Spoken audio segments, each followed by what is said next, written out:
Control wiring का starter diagram है। तो उसमें क्या होता है कि जब रिवर्स में मोटर फटती है तब फॉरवर्ड में नहीं फटनी चाहिए, दोनों एक साथ सप्लाई नहीं होना चाहिए। तो उस हिसाब से ये ड्राइंग बनाया है, वायरिंग कनेक्शन किया हुआ है। उसमें पहले क्या हुआ है कि हमने सप्लाई में से यहाँ से पॉजिटिव सप्लाई लिया है, उसको ओवरलोड रिले में दिया है। ओवरलोड रिले से उसको मैंने स्टॉप में दिया है। सबसे पहले स्टॉप आता है, स्टार्ट नहीं आता है, क्योंकि कभी भी अगर हमको इमरजेंसी स्टॉप करना है तो हम स्टॉप कर सकते हैं। तो ये पहले स्टॉप बटन है। उसके बाद उन दोनों में से अलग अलग कनेक्शन दिया है। उन स्विच दोनों को, एक को रिवर्स का है और एक का फॉरवर्ड का दिया हुआ है। तो अगर फॉर एग्जांपल अगर हम यहाँ से जाते हैं तो ये यहाँ से सप्लाई होके अगर हम स्टार्ट कनेक्शन करेंगे तो ये सप्लाई यहाँ जाएगा और वो नॉर्मली क्लोज में से जाके सीधे कोयल में जाएगा, और कोयल में से दूसरा का नॉर्मली ओपन है, उसमें फ्लो होके फिर से मतलब ये एक तरह से क्लोज लूप बनाएगा। तो इस तरह से मतलब क्या होता है, ये कोयल है, दोनों को कंटिन्यूस सप्लाई मिलना चाहिए। ऐसा डायग्राम है। सेम एज इस कॉन्टेक्टर जैसे हमने कनेक्शन किया है उसी तरह कनेक्शन इसमें भी है। इसमें भी देखिए कि हमने यहाँ से स्टॉप में से सप्लाई दिया है, यहाँ पे गया है, और उसी तरह से ये सप्लाई यहाँ जाता है। यहाँ से नॉर्मली क्लोज सामने वाले कॉन्टेक्ट का हमको ये कॉन्टेक्ट में सप्लाई देना है, पिकअप कराने का। तो ये सामने वाला कॉन्टेक्ट है, उसका नॉर्मली क्लोज में से हम कनेक्शन निकालेंगे।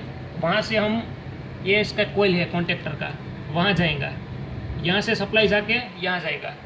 अगर जब तक हमने प्रेस की है तब तक ये करंट इस तरह से फ्लो होगा, यहाँ से जाके नॉर्मली क्लोज में से जाके और ये कोयल में से जाके न्यूट्रल में फ्लो होगा।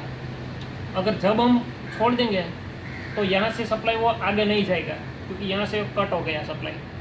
तो वो कंटिन्यूसली मिलता रहे, उसके लिए हमने क्या किया है कि इसका ये जो सप्लाई होता है, जब हम कॉन्टेक्टर पिकअप करते हैं उस वक्त वो नॉर्मली ओपन कॉन्टेक्ट होता है, तो उनको सप्लाई कहाँ से मिलता है, ये नॉर्मली ओपन में से जाके ये सप्लाई जब स्टार्टिंग में होता है वहाँ से सप्लाई देते हैं। तो अगर हमने ये छोड़ दिया है तब सप्लाई यहाँ से जाके ये नॉर्मली ओपन में से ये कोयल को मिलता रहेगा कंटिन्यूसली।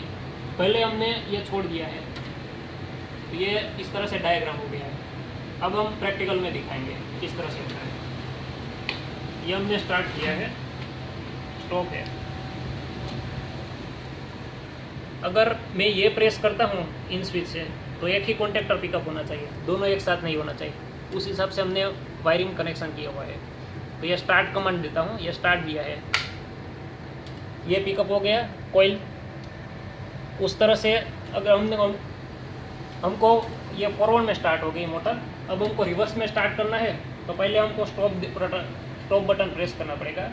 ये स्टॉप किया, मोटर स्टॉप हो गई। उसके बाद हम रिवर्स में मोटर को रोटेट करना है तो हम ये स्विच बटन प्रेस करते हैं रिवर्स की, तो ये कॉन्टेक्टर रिवर्स का कॉन्टेक्टर पिकअप हो गया, तो मोटर रिवर्स में स्टार्ट हो गई। Okay, thank you.